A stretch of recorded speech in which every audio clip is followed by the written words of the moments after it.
आज का मेरा टॉपिक है एक से अधिक स्त्री ना रखें। मेरे प्रियो, आज हम परमेश्वर के वचन से सीखेंगे कि परमेश्वर का वचन हम में से हर एक से क्यों कहता है कि एक से अधिक स्त्री ना रखें। क्योंकि आज कई ऐसे लोग हैं जो शादीशुदा होने के बाद भी बाहर रिलेशंस में होते हैं, बाहर स्त्रियों को रखते हैं। क्योंकि बहुत सारे ऐसे भाई हैं, बहनें हैं जो शादीशुदा होने के बाद भी बाहर रिलेशंस में होते हैं। इसलिए आज हम परमेश्वर के वचन से सीखेंगे कि परमेश्वर का वचन इस विषय में हमें और आपको क्या चेतावनी देता है, क्या कहता है। तो आइए हम परमेश्वर के वचन से देखेंगे।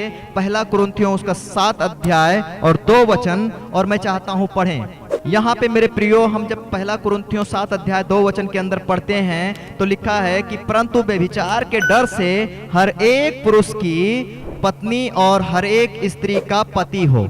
मेरे प्रियो, यहाँ पे परमेश्वर का वचन साफ साफ कहता है कि हर एक मनुष्य का उसकी पत्नी हो और हर एक स्त्री का उसका पति हो।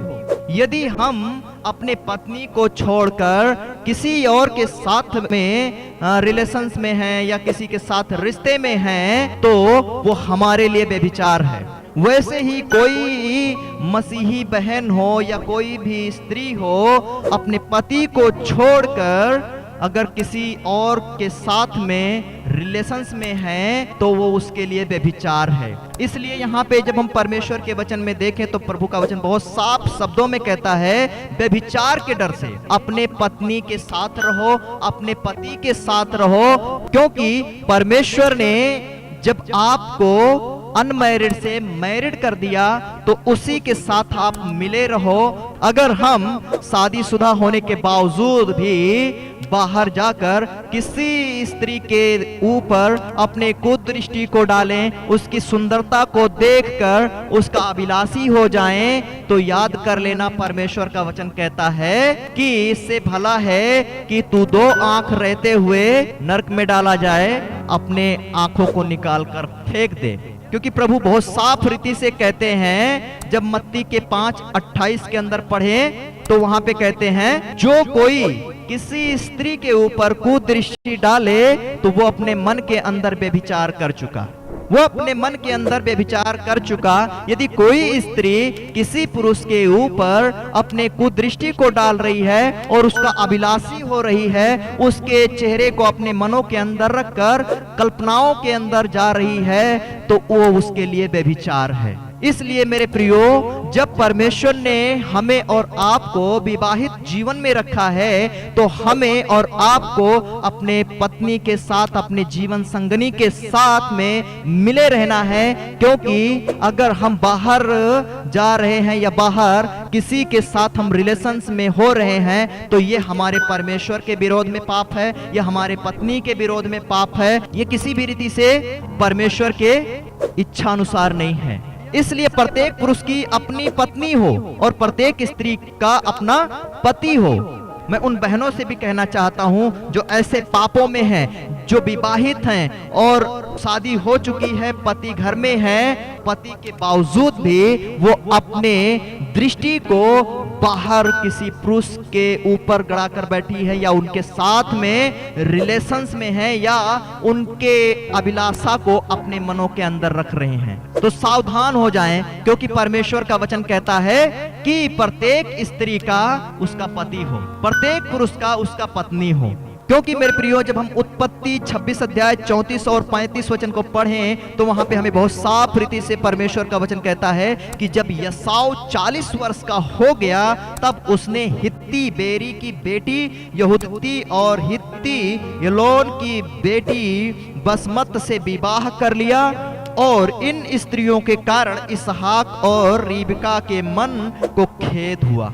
मेरे प्रियो, यदि आप मैरिड हैं, यदि आपकी शादी हो चुकी है और आज आप ये जानते हुए कि ये परमेश्वर के नजरों में गलत है, ये हमारे पत्नी के नजरों में गलत है, ये हमारे माँ बाप के नजरों में गलत है, ये हमारे भाई बहनों के नजरों में गलत है, ये हमारे पड़ोसियों के नजरों में गलत है, आप यदि किसी और से शादी कर रहे हैं तो आपको कोई भी अच्छा नहीं कह सकता। भले ही आपके मुंह पे कहें कि हाँ भाई तुमने बहुत अच्छा किया, हाँ बहन तुमने बहुत अच्छा किया, लेकिन ये किसी भी रीति से अच्छी बात नहीं है। क्योंकि यहाँ पे हम जब देखते हैं कि यसाव ने दूसरी शादी कर ली, यसाव के दूसरी शादी करने के कारण इसहाक और रिबका मन में खेदित हो गए, वो निराश हो गए, वो चिंतित हो गए और वो अपने मनों के अंदर ये सोचने लगे कि यदि हमारा बड़ा बेटा कनानी लड़कियों से, हित्ती लड़कियों से शादी करके इन्हें घर के अंदर ले आया है तो कहीं ऐसा ना हो कि मेरा छोटा बेटा भी कनानी स्त्रियों से शादी कर ले। मेरे प्रियो, हो सकता है कि जो आप कदम उठा रहे हैं उससे आपके माता पिता को बहुत ठेस पहुंचे, उससे आपके पेरेंट्स को बहुत ठेस पहुंचे, उससे आपके खुद की पत्नी को भी ठेस पहुंचे और हो सकता है कि आपका देखी देखा आपके छोटे भाई छोटे बहन भी वही कदम उठाएं। यदि आपके छोटे भाई और छोटे बहन वो कदम उठा रहे हैं तो आप कभी भी मना नहीं कर पाओगे, क्योंकि आप खुद वही काम कर रहे हो। इसलिए मेरे प्रियो, जब आपको ये मालूम है कि ये परमेश्वर के नजरों में गलत है और परमेश्वर ने हम में से हर एक को हमारे लिए एक ही पत्नी बनाया है, तो हमें हमारे पत्नी को छोड़ किसी और के साथ संगति करने की जरूरत नहीं है, क्योंकि ये किसी भी रीति से हमारे और आपके लिए अच्छा नहीं है, क्योंकि ये परमेश्वर की नजर में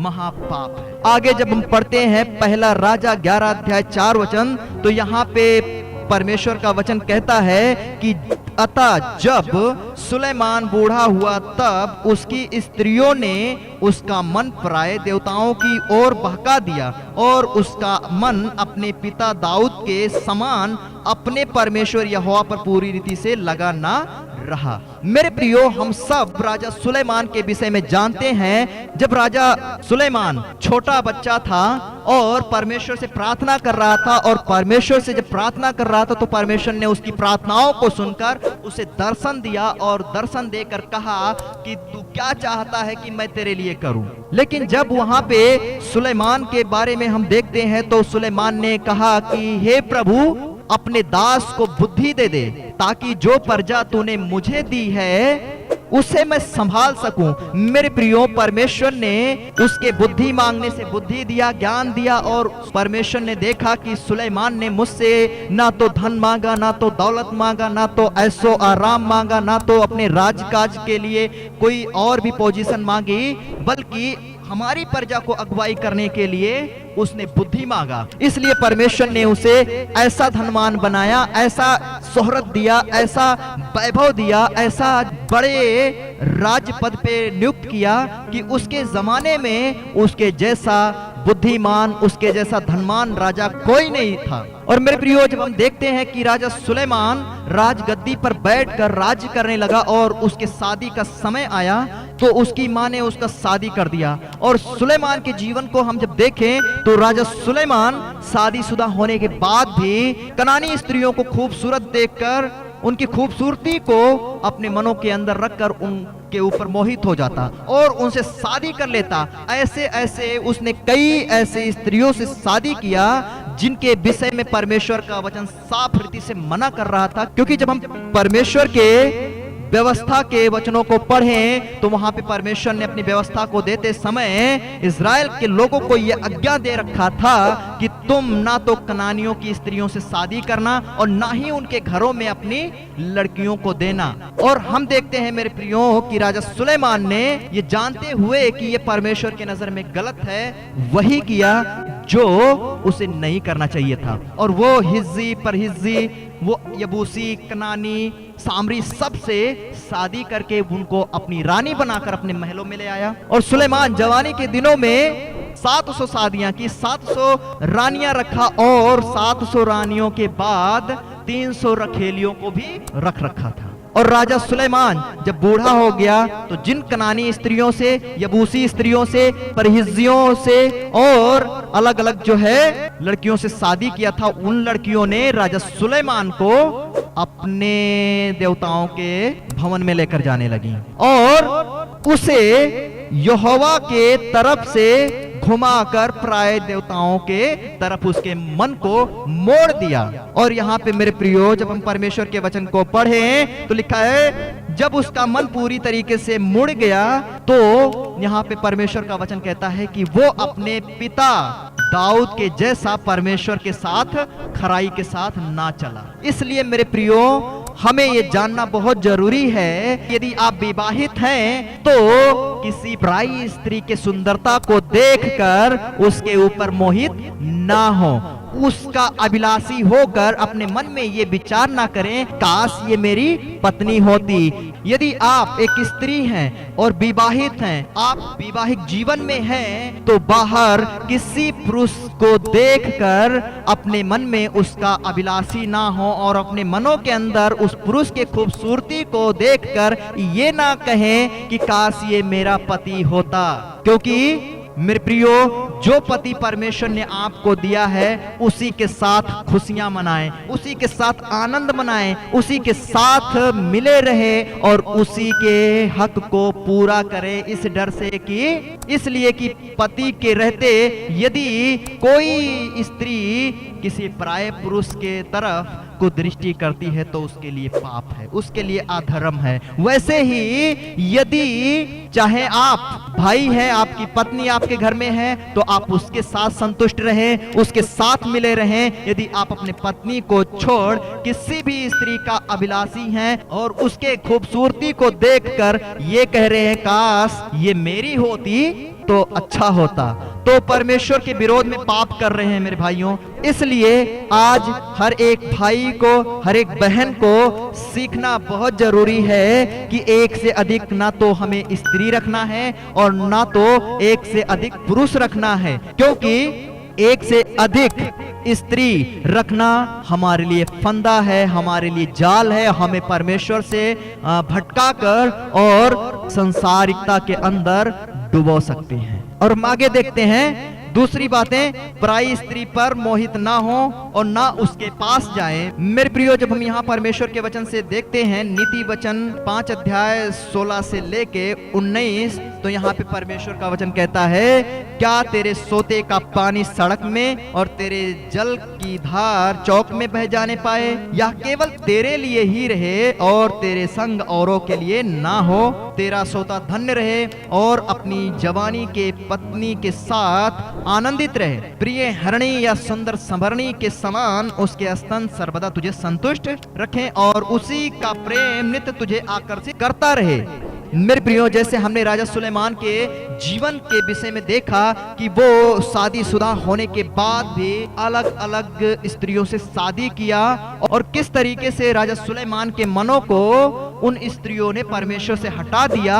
और आज यहाँ पे वही राजा सुलेमान लिख रहे हैं क्या तेरे सोते का पानी सड़क में बह जाने पाए। मेरे प्रियो, यदि परमेश्वर ने आपको विवाहित किया है, यदि परमेश्वर ने आपको शादीशुदा जिंदगी में रखा है, तो आप परमेश्वर का धन्यवाद करें, क्योंकि परमेश्वर ने आपको एक अच्छे पत्नी को दिया है कि ताकि वो आपके साथ संगति कर सके और आपको अकेलेपन से आजाद कर सके, आपको पापों से बचा सके, आपको बेविचार से बचा सके। और जब आप अपने पत्नी के साथ रहेंगे तो आपके पड़ोसी, आपके माता पिता, आपके रिलेशंस के लोग और जितने भी लोग आपको देखेंगे वो आपको धन्य कहेंगे, क्योंकि ये परमेश्वर के नजर में आदरणीय है कि आप अपने पत्नी के संग रहें और पराई स्त्री से बचे रहें। और आगे जब हम देखें तो लिखा है और तेरे जल की धारा क्या चौक में बह जाने पाए, या केवल तेरे लिए है। मेरे प्रियो, जब परमेश्वर ने हमारे और आपके लिए, हमारे और आपके लाइफ पार्टनर को हमारे जीवन में दिया है,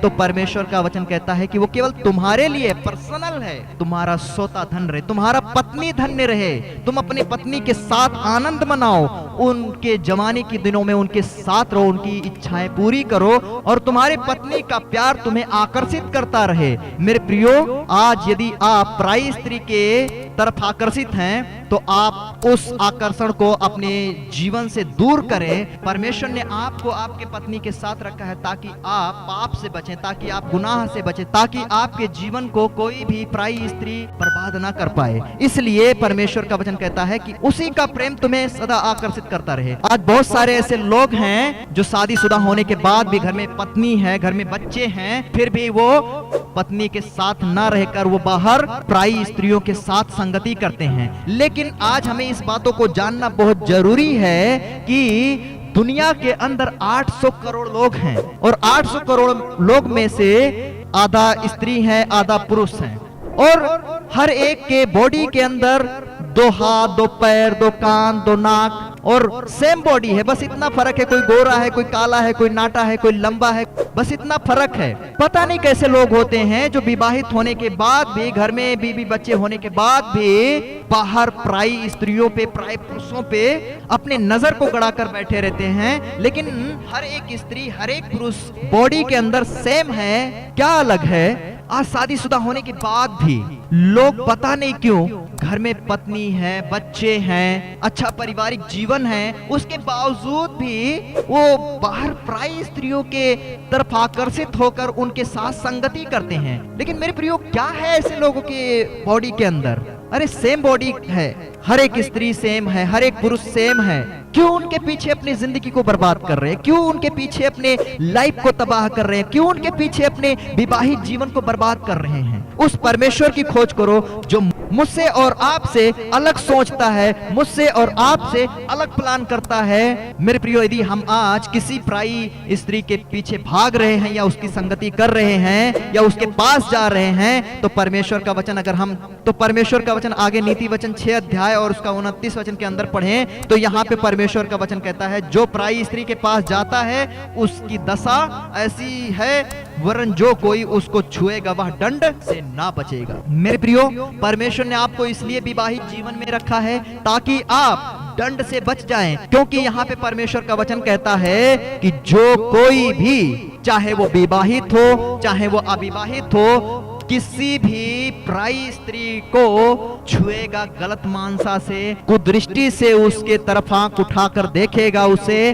तो वो किसी भी रीति से दंड से ना बचेगा। आगे जब हम इसी नीति वचन के 6 अध्याय 32 वचन को पढ़ें तो यहाँ पे लिखा है, परंतु जो परस्त्री गमन करता है वह निरा निर्बुद्धि है, जो अपने प्राणों को नष्ट करना चाहता है वही ऐसा करता है। अपने विवाहित जीवन से हटकर वो पराई स्त्रियों की तरफ आकर्षित हो जाता है, पराई स्त्रियों के पास जाता है। वही स्त्री अपने जीवन को नष्ट करना चाहती है जो अपने ब्याहते पति को छोड़ किसी और पुरुष के ऊपर ध्यान करके उसका अभिलाषी हो, उसके पास जाए। क्योंकि जब हम आगे पढ़ें इसी के 25 को तो यहाँ पे परमेश्वर का वचन कहता है, उसकी सुंदरता देखकर अपने मन में उसकी अभिलाषा ना कर, वह तुझे अपने कटच्छ में फंसाने ना पाए।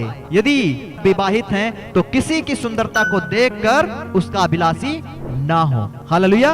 अपने मनों के अंदर उसके प्रति कोई योजना ना बनाए, कोई प्लानिंग ना करें, उसका अभिलाषी होकर उसके तरफ हमेशा आकर्षित होके उसके ही ध्यान में हमेशा खोए ना रहें। क्योंकि जो कोई भी अपने हृदय में एक पराई स्त्री का अभिलाषा करता है तो वो किसी भी रीति से परमेश्वर के सामने दंड से नहीं बचेगा। क्योंकि हम आगे पढ़ते हैं नीति वचन 6 अध्याय 26 वचन को, तो यहाँ पे परमेश्वर का वचन कहता है, वेश्यागमन के कारण मनुष्य टुकड़ों का भिखारी हो जाता है, परंतु व्यभिचरणी अनमोल जीवन का अहेर कर लेती है। मेरे प्रियो, जब कोई भी व्यक्ति यदि वेश्यागमन में पड़ जाए या वेश्याओं की संगति करने लगे तो वो टुकड़ों का भिखारी हो जाता है।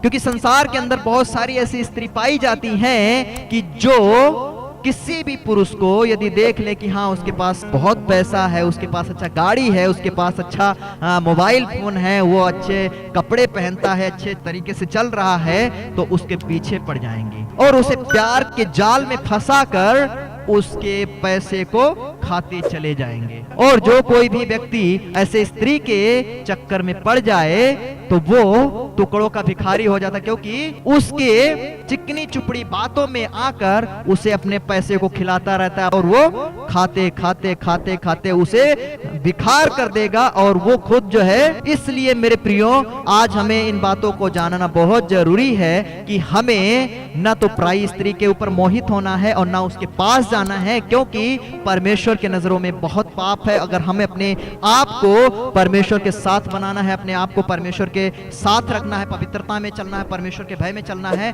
तो हमें ऐसे पापों से बचना है। और यदि हम और आप आज एक विवाहित जीवन में हैं, तो हमें ये जानना है, बहुत जरूरी है कि यदि हमारे सामने कोई भी पराई स्त्री आ जाए तो उसका अभिलाषी नहीं होना है, क्योंकि परमेश्वर का वचन कहता है एक से अधिक स्त्री ना रखें। परमेश्वर आप सबको इस वचन के द्वारा बहुत आशीष दे। सबको जय मसीह की। आगे हम एक नए विषय के साथ मिलेंगे।